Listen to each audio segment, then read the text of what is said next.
డిగ్రీతో పాటు టాప్ ఎంఎన్సీలలో ఉద్యోగ అవకాశాలు కేవలం 3 months కోచింగ్ తో పాటు placement assistants. For details RK global business school, Dilsukhnagar 9502225566. Telangana అసెంబ్లీలో సీఎం రేవంత్ రెడ్డి మాట్లాడుతున్నారు. లైవ్ చూద్దాం. భారతీయ జనతా పార్టీ టీఆర్ఎస్ పొత్తు పెట్టుకున్నారు. ఆనాడు ఇదే సభలో ఉన్న ఈరోజు కేంద్ర మంత్రి బీజేపీ అధ్యక్షుడు కిషన్ రెడ్డి గారు, ఎండెల లక్ష్మీనారాయణ గారు ఇద్దరు శాసనసభ్యులు బీజేపీ నుంచి టీఆర్ఎస్ అభ్యర్థికి అధికారికంగా ఓట్లేసినరు. ఒకటి.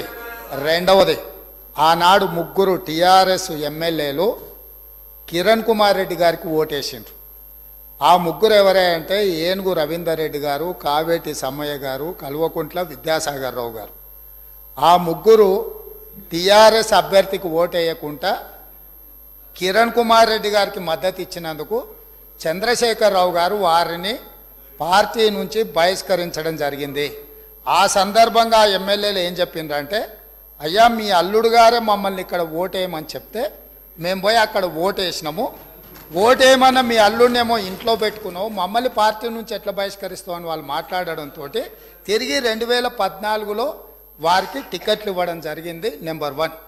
నెంబర్ 2, 2014 నుంచి 2023 వరకు పార్లమెంటులో ఏ సందర్భం వచ్చినా అధికారికంగా అక్కడ రికార్డులు ఉన్నాయి.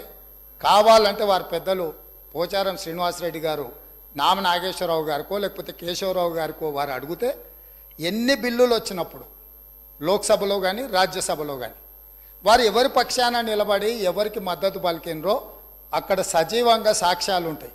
3 తలాక్ కావచ్చు, 370 ఆర్టికల్ కావచ్చు, రైతు వ్యతిరేక నల్ల చట్టాలు కావచ్చు, జిఎస్టీ కావచ్చు, నోట్ల రద్దు కావచ్చు, ఇట్లా చెప్పుకుంటూ వెళ్తే కొన్ని వందల బిల్లులు లోక్సభలో రాజ్యసభలో వచ్చినప్పుడు టీఆర్ఎస్ పార్టీ స్పష్టంగా ఒక సందర్భంలో రాజ్యసభ సభ్యుడు అక్కడ బిల్లు ఉన్నదంటే ప్రత్యేకమైన విమానం వేసుకొని పోయి మోడీ గారికి అనుకూలంగా ఓటేయడం జరిగింది.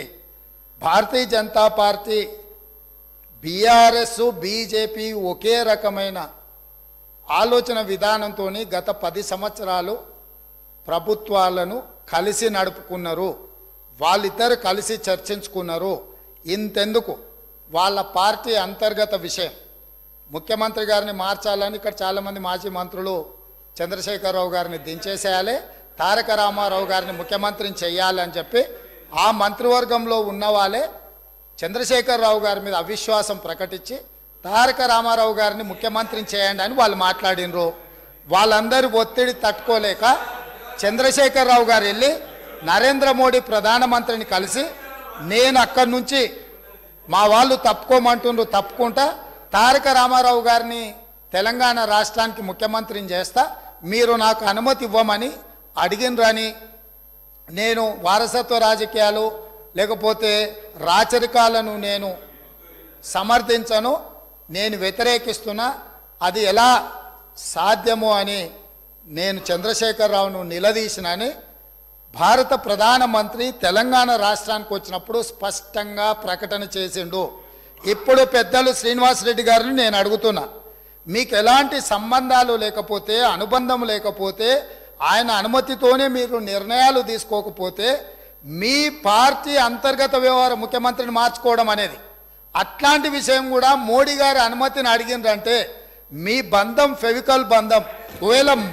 ఒకవేళ మీకు కేసీఆర్ గారు చెప్తుండ్రో లేదో వాస్తవాలు ఒక్కసారి ఇప్పుడు నేను చెప్పిన చరిత్రను మొత్తము వారు తెలుసుకోవాల్సిందిగా నేను కోరుతున్నా.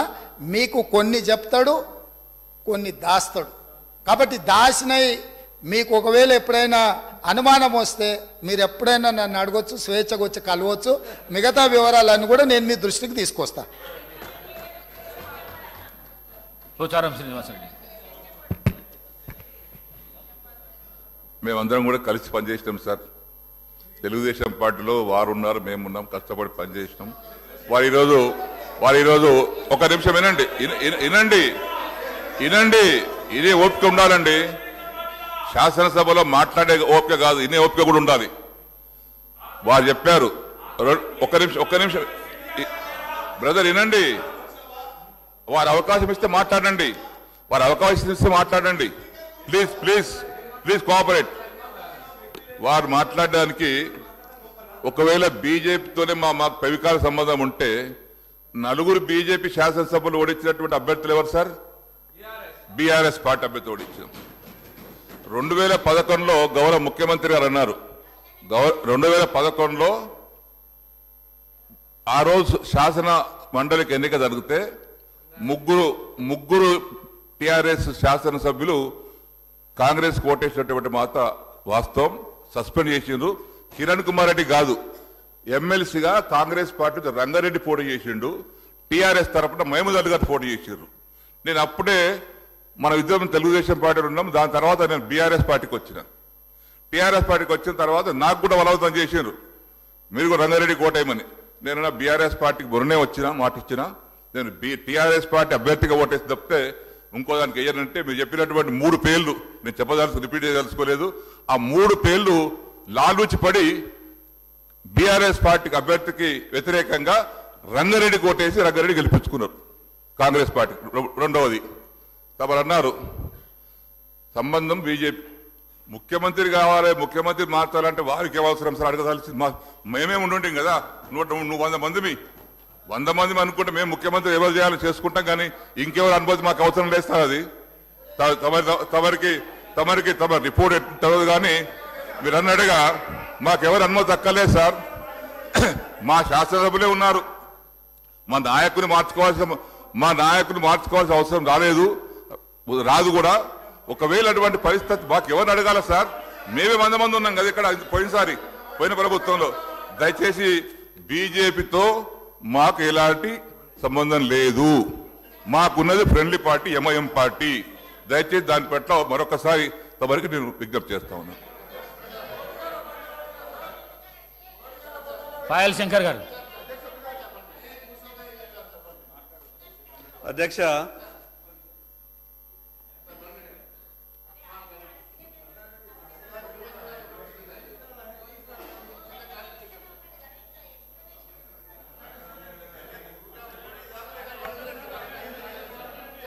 పాయల్ శంకర్ గారు ఇస్తాను. పాయల్ శంకర్ గారు మాట్లాడండి. ఓకే అధ్యక్ష, ధన్యవాదాలు. 2024 బడ్జెట్ ఉభయ సభలను ఉద్దేశించి గౌరవనీయులైన గవర్నర్ గారి ప్రసంగంపై ధన్యవాదాలు చెప్పే తీర్మానంలో నాకు మాట్లాడే అవకాశం ఇచ్చినందుకు మీకు ప్రత్యేకంగా ధన్యవాదాలు అధ్యక్ష. అధ్యక్ష, ఈ సభకు కొత్తగా వచ్చినటువంటి సభ్యుణ్ణి. ఏవైనా తప్పులు జరిగితే పెద్దలు దాన్ని సవరించాల్సిందిగా ముందు మీకు విజ్ఞప్తి చేస్తున్నా అధ్యక్ష. గవర్నర్ గారి ప్రసంగంలో ముందుగా ప్రజాకవి పద్మవిభూషణ్ స్వర్గీయ శ్రీ కాళోజీ గారి మాటలను పరిచయం చేస్తూ గవర్నర్ గారి ప్రసంగం మొదలుపెట్టినటువంటి తీరు చాలా సంతోషం అనిపించింది అధ్యక్ష. అధికారం ఉన్నదని హద్దు పద్దు లేక అన్యాయ మార్గాల నార్జింపబూనిన, అధికారం ఉన్నదని హద్దు పద్దు లేక అన్యాయ మార్గాల నార్జింపబూనిన, అచ్చి వచ్చే రోజులంతమైనాయి. అది 2 నెలల క్రితమే ఆ ప్రక్రియ జరిగింది. కాంగ్రెస్ పార్టీకి అధికారం కూడా వచ్చింది. అధ్యక్ష, నిజంగా ప్రభుత్వం కాళోజీ మాటలను నమ్మి పరిపాలన అహంకారం లేకుండా న్యాయంగా పరిపాలిస్తుందని, ప్రతిపక్షాల సలహాలను సూచనలను తీసుకుంటుందని, మంచి పరిపాలన అందిస్తుందని ఆశిస్తున్నాం అధ్యక్ష. గవర్నర్ గారి ప్రసంగం అంటేనే కొత్తగా ఏర్పడ్డటువంటి ప్రభుత్వం యొక్క ఆలోచన విధానాన్ని, పరిపాలన చేసే తీరుని, రాష్ట్ర అభివృద్ధి కొలమానం అన్నీ కలిపి రేపు రాష్ట్ర ప్రజల భవిష్యత్తును సూచించేదే గవర్నర్ గారి ప్రసంగం. అధ్యక్ష, ఎన్నికల సమయంలో కాంగ్రెస్ పార్టీ ఇచ్చిన హామీలన్నిటి మీద, వాగ్దానాలు అమలుపరిచే విధానం పైన గవర్నర్ ప్రసంగం ఉంటుందని మేమంతా భావించాం అధ్యక్ష. కానీ ఎక్కడా కూడా కాంగ్రెస్ పార్టీ ఇచ్చిన హామీలపై కేవలం కొన్ని మట్టుకే ప్రస్తావిస్తూ మిగతా హామీల గురించి ఎక్కడా మాట్లాడకుండా 6 గ్యారంటీలు తప్ప ఈ రాష్ట్రంలో ఏ విషయాలను కూడా మేము పట్టించుకోమనే విధంగా గవర్నర్ గారి ప్రసంగం కొనసాగింది. అధ్యక్ష, కాంగ్రెస్ పార్టీ ప్రభుత్వం అధికారంలోకి వచ్చి దాదాపు 2 నెలలే అయింది. మేము తొందరపడి ప్రభుత్వాన్ని విమర్శించదలుచుకోలేదు.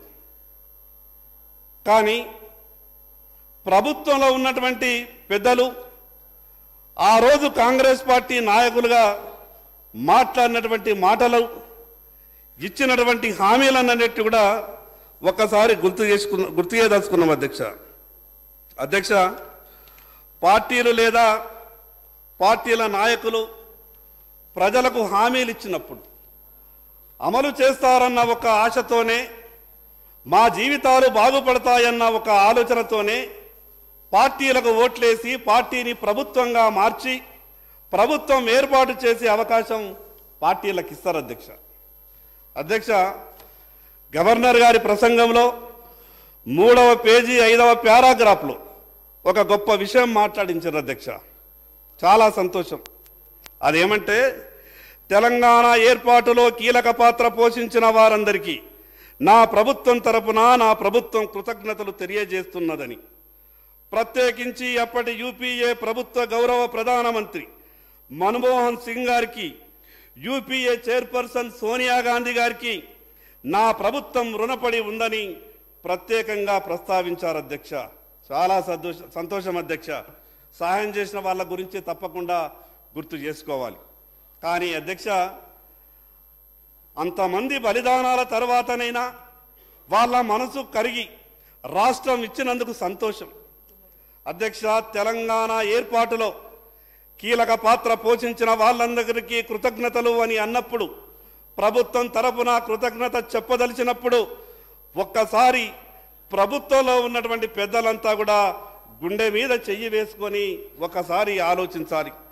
ఆ రోజు భారతీయ జనతా పార్టీ పాత్ర గురించి కానీ, తెలంగాణ ప్రజలంతా తెలంగాణ చిన్నమ్మగా భావించే స్వర్గీయ సుష్మా స్వరాజ్ గారి గురించి కానీ ఒక్క మాట కూడా మాట్లాడకపోవడం ప్రభుత్వ కుంచిత మనస్తత్వానికి ఇది నిదర్శనం కాదా? అధ్యక్ష, ప్రభుత్వం ఒక్కసారి ఆలోచించుకోవాల్సిన అవసరం ఉంది. అధ్యక్ష, రాజకీయ పార్టీల హామీల విషయంలో మార్పు రావాల్సినటువంటి అవసరం ఉంది. అధ్యక్ష, నేనేదో వేరే ఇతర పార్టీలను విమర్శించాలన్న కేవలం ఆలోచనతోనే ఈ మాటలు మాట్లాడతలేను. అధ్యక్ష, ఎందుకు ఈ విషయం అంటున్నానంటే, ఈరోజు కొన్ని పార్టీలు ఎన్నికల సమయంలో అమలుకు సాధ్యం కానటువంటి హామీలు ఇస్తున్నాయి. అధికారంలోకి వచ్చిన తర్వాత రాష్ట్ర ఆర్థిక పరిస్థితి సహకరిస్తలేదని మాట్లాడినటువంటి మాటలు తప్పించుకునే ప్రయత్నం చేస్తున్నారు. అధ్యక్ష, దానికి ఉదాహరణ గత ప్రభుత్వం ప్రకటించినటువంటి అనేక హామీలుగానే మిగిలి ఉన్నాయి. అధ్యక్ష, ఈరోజు కాంగ్రెస్ పార్టీ అధికారంలోకి వచ్చింది అంటే కాంగ్రెస్ పార్టీ మీద ప్రేమతో అధికారంలోకి రాలేదు. అధ్యక్ష, గత ప్రభుత్వం మీద ఉన్నటువంటి వ్యతిరేకత, గత ప్రభుత్వంలో ఉన్నటువంటి పెద్దలు వ్యవహరించినటువంటి అహంభావిత వ్యవహారం, దీనంతటినీ గమనించినటువంటి ప్రజలు కాంగ్రెస్ పార్టీకి అవకాశం ఇచ్చిండ్రు. అధ్యక్ష, కానీ అధ్యక్ష, కాంగ్రెస్ పార్టీకి అధికారం ఇచ్చిన తర్వాత అధికారం ఇవ్వకన్నా ముందు మాట్లాడినటువంటి మాటలకు అధికారంలోకి వచ్చిన తర్వాత వాళ్ళు మాట్లాడుతున్నటువంటి మాటలకు ఎక్కడా కూడా పొంతన లేకుండా పోతా ఉన్నది. అధ్యక్ష, అన్నిటికైనా ముఖ్య విషయం రాష్ట్ర ప్రజల ఆరోగ్యం. కొత్తగా ఏర్పడ్డ ప్రభుత్వం ఆరోగ్యశ్రీ పథకాన్ని పేదలకు మంచి వైద్యం అందించాలని 5 లక్షల నుండి 10 లక్షల వరకు ఉచితంగా అన్ని ఆసుపత్రుల్లో అందిస్తామని గొప్పగా చెప్పిండ్రు. అధ్యక్ష, కానీ ఇప్పటికీ రోగులు ఆరోగ్యశ్రీ పథకంలో అన్ని చికిత్సలు సంబంధిత ఆసుపత్రి యాజమాన్యాలు చేస్తలేవని, ఇప్పటికీ ఎమ్మెల్యేల చుట్టూ ఎల్ఓసీల కొరకని, మరి అదేవిధంగా సీఎంఆర్ఎఫ్ కొరకని ఈరోజు ఎమ్మెల్యేలు ఇచ్చినటువంటి వేల దరఖాస్తులు ఈరోజు ముఖ్యమంత్రి కార్యాలయంలో పెండింగ్లో ఉన్నదనంటే నిజంగా 10 లక్షల రూపాయల ఆరోగ్యశ్రీ పథకం ఈ రాష్ట్రంలో సరైన రీతిలో అమలైతే ఈరోజు దాదాపు 60-70 వేల దరఖాస్తులు ఆరోగ్యశ్రీ దరఖాస్తులు అది ఎల్ఓసి కావచ్చు, అదేవిధంగా సీఎంఆర్ఎఫ్ కావచ్చు, ఎందుకు పెండింగ్లో ఉన్నాయో ఈ ప్రభుత్వం సమాధానం చెప్పాలని మీ ద్వారా విజ్ఞప్తి చేస్తాను అధ్యక్ష. నా వెనుకబడ్డటువంటి ఆదిలాబాద్ జిల్లాలో పేద ప్రజల ఆరోగ్యం కాపాడడానికి నరేంద్ర మోడీ గారు తెలంగాణ రాష్ట్రంలో 2 సూపర్ స్పెషాలిటీ ఆసుపత్రులు 2014లో మంజూరు చేసిండ్రు. ప్రధానమంత్రి స్వస్థ సురక్ష యోజన పథకంలో 150 కోట్ల రూపాయలతో మంజూరైనటువంటి ఆ సూపర్ స్పెషాలిటీ ఆసుపత్రి 2017లో ప్రారంభం కావాలా. కానీ ఆ రోజు ఉన్నటువంటి ప్రభుత్వం నిధులు సరియైన రీతిలో విడుదల చేయని కారణంగా 2022లో ఆనాటి ఆరోగ్య శాఖ మంత్రి హరీష్ రావు గారు ఆ సూపర్ స్పెషాలిటీ ఆసుపత్రిని ప్రారంభం చేసిండ్రు. నేను ఆ రోజు హరీష్ రావు గారిని పత్రికాముఖంగా మేము అడిగినాం, డాక్టర్లు లేనటువంటి దవాఖానాని ప్రారంభోత్సవం చేసి మీరు మా ఆదిలాబాదును ఏం చేయదలుచుకున్నారు అని మేము హరీష్ రావు గారిని పత్రికాముఖంగా అడగదలిస్తే ఆ రోజు మా ఇంటి ముందర పోలీసుల జీబులు పెట్టి మమ్మల్ని హౌస్ అరెస్ట్ చేసి 90% డాక్టర్లు లేనటువంటి ఆ సూపర్ స్పెషాలిటీ ఆసుపత్రిని ప్రారంభం చేసి వచ్చిండ్రు. ఇప్పటి వరకు కూడా 90% మంది డాక్టర్లు లేక సూపర్ స్పెషాలిటీ ఆసుపత్రి ఆదిలాబాదు రోగులకు ఒక శాపంగా మారింది. ఏ చిన్న నొప్పి వచ్చినా, ఏ చిన్న రోగం వచ్చినా ప్రతిదానికి మేమంతా కూడా హైదరాబాద్ వచ్చేటటువంటి పరిస్థితి ఉంది. ఇటువంటి విషయాల మీద గవర్నర్ ప్రసంగంలో పొందుపరుస్తారని అనుకున్నాం అధ్యక్ష. సూపర్ స్పెషాలిటీ ఆసుపత్రి చిన్న కాగితం రాసినాం అధ్యక్ష. మేము కేంద్ర ప్రభుత్వం ఇచ్చినటువంటి ఇంత గొప్ప ఆసుపత్రి, గతంలో ఉన్నటువంటి ప్రభుత్వ బాధ్యత, ఈ ప్రభుత్వం డాక్టర్లను నియమిస్తలేదు, మీరేమైనా చర్యలు తీసుకోండి అని మేము గౌరవ ప్రధానమంత్రి గారికి ఉత్తరం రాస్తే కేంద్ర క్యాబినెట్లో ఈ ఆదిలాబాద్ సూపర్ స్పెషాలిటీ ఆసుపత్రి గురించి చర్చ జరిగింది అధ్యక్ష. అంటే కేంద్ర ప్రభుత్వము నరేంద్ర మోడీ గారు ఒక జిల్లాకి ఇచ్చినటువంటి ఆసుపత్రి సమస్య మీద కూడా ఢిల్లీలో కేంద్ర క్యాబినెట్లో జరిగేటటువంటి చర్చలో ఈ అంశం ప్రస్తావనకు వచ్చిందనంటే ఈ రాష్ట్రం పట్ల కేంద్ర ప్రభుత్వానికి, భారతీయ జనతా పార్టీకి ఏ రకమైనటువంటి ప్రేమ ఉన్నదో ఒక్కసారి మీరు అర్థం చేసుకోవాలి అధ్యక్ష. గత ప్రభుత్వ తీరు కాకుండా అభివృద్ధిని అన్ని జిల్లాలకు విస్తరించే విధంగా ప్రయత్నం చేస్తామని చెప్పిండ్రు. చాలా సంతోషం అధ్యక్ష. ప్రభుత్వం ఆ రకంగా పరిపాలన కొనసాగిస్తుందని మేము ఆశిస్తున్నాం అధ్యక్ష. 2014 నుండి 2023 వరకు ఈ దేశంలో కొన్ని వందల ఎయిర్పోర్ట్లు నిర్మాణమైనవి. అదే రీతిన తెలంగాణకు కూడా ఎయిర్పోర్టులు మంజూరు చేస్తామని కేంద్ర ప్రభుత్వం ముందుకు వచ్చిన గత ప్రభుత్వం సహకరించలేదు అధ్యక్ష. దానికి ఉదాహరణ ఆదిలాబాద్లో రక్షణ శాఖ ఆధ్వర్యంలో ఉన్నటువంటి ఎయిర్ ఫోర్స్ స్టేషన్ను నిర్మిస్తామని, తద్వారా దానిలోనే సివిల్ ఏవియేషన్కు అనుమతులు ఇస్తామని తెలంగాణ రాష్ట్ర ప్రభుత్వం ఎన్ఓసి ఇవ్వండి అని 2014లో కేంద్రం తెలంగాణకు 4 ఉత్తరాలు రాస్తే ప్రతిపాదనలు సర్వే పూర్తి చేసి భూసేకరణకు రాష్ట్ర ప్రభుత్వంకు ₹1 భారం లేకుండా ఆ భూసేకరణకు కావలసిన డబ్బంతా కూడా కేంద్ర ప్రభుత్వమే భరిస్తుందని 2014 నుంచి 2023 వరకు అనేక సందర్భాల్లో కేంద్ర ప్రభుత్వం ఉత్తరం రాసినా ఈ రాష్ట్ర ప్రభుత్వం ఇప్పటి వరకు కూడా గతంలో ఉన్నటువంటి ప్రభుత్వం మీద కూడా కొంత చర్చ జరగాల. 2014లో ఎన్ఓసి కొరకు ముఖ్యమంత్రి కార్యాలయానికి ఒక లెటర్ వెళ్తే 2023 వరకు ముఖ్యమంత్రి కార్యాలయంలో ఉత్తరం పెండింగ్లో ఉండేటటువంటి పరిస్థితి వచ్చిందంటే ఎంత గొప్పగా గతంలో పాలించినటువంటి పాలకులు ఈ రాష్ట్రం పట్ల ఏ రకమైనటువంటి చిత్తశుద్ధితో రాష్ట్రాన్ని పరిపాలించినరో అర్థం చేసుకోవచ్చు అధ్యక్ష. మేము అనుకున్నాం గత ప్రభుత్వమే నిర్లక్ష్యం వహించింది, మా అటువంటి ఆదిలాబాద్ జిల్లాని వెనకబడినటువంటి జిల్లాల గురించి పట్టించుకోలేదు. కానీ కొత్తగా వచ్చినటువంటి కాంగ్రెస్ ప్రభుత్వం ఈ విషయాల మీద స్పష్టంగా గవర్నర్ గారి ప్రసంగంలో ఈ విషయాలన్నీ కూడా చేరుస్తారని అనుకున్నాం, కానీ చేర్చలేదు అధ్యక్ష. మీ ద్వారా గౌరవ ముఖ్యమంత్రి గారికి చెప్పదలుచుకున్నాం, వారి ప్రసంగంలోనైనా సరే ఈ విషయాల మీద క్లుప్తంగా చెప్పాలని భారతీయ జనతా పార్టీ తరఫున చెప్పదలుచుకున్నాం అధ్యక్ష. కొత్తగా ఏర్పడినటువంటి ప్రభుత్వం కొన్ని ఇబ్బందులు ఉంటాయి, మేము కాదనం. కానీ వాస్తవాలు మాట్లాడుకోవాల్సినటువంటి అవసరం ఉంది. అసలు రాష్ట్ర ఆర్థిక పరిస్థితి గురించి రాష్ట్ర ప్రజలకు గవర్నర్ గారి చేత కొన్ని వాస్తవాలు చెప్పిస్తే బాగుంటుండే అధ్యక్ష. ఈ విషయంపై ప్రభుత్వం ఎప్పుడో ఒకప్పుడు చెప్పాల్సిందే. ఎన్ని రోజులు దాయగలుగుతారు అధ్యక్ష? గతంలో చేసినటువంటి ప్రభుత్వ పాపాలు కావచ్చు, మీకున్నటువంటి ఇబ్బందులు కావచ్చు, ఈ అసెంబ్లీ వేదికగా రాష్ట్ర ప్రజలకు పూర్తిగా సమాచారం ఇవ్వాల్సిందే.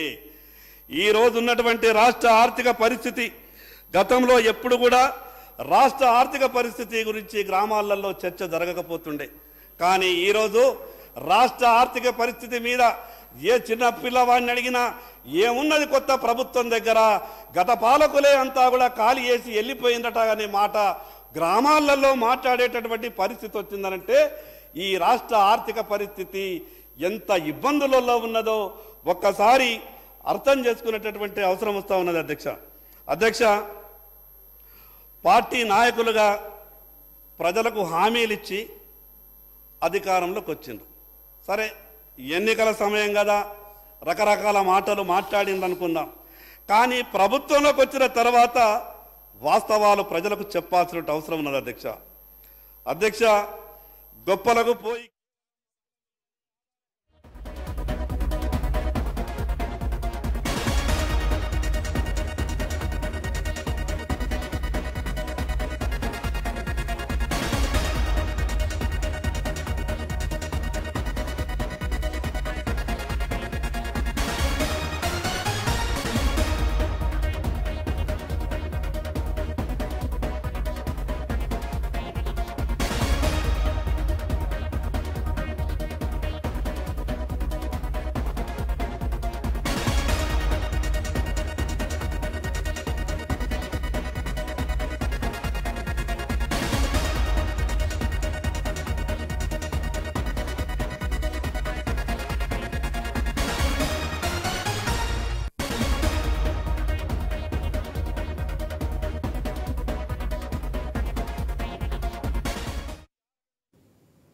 శాసన మండలిలో రగడ కొనసాగుతుంది. మండలి సభ్యులపై సీఎం రేవంత్ రెడ్డి అనుచిత వ్యాఖ్యలు చేశారని ఆరోపిస్తూ ఆయన క్షమాపణలు చెప్పాలని పొడియం దగ్గర వచ్చి నిరసన తెలియజేశారు బీఆర్ఎస్ ఎమ్మెల్సీలు.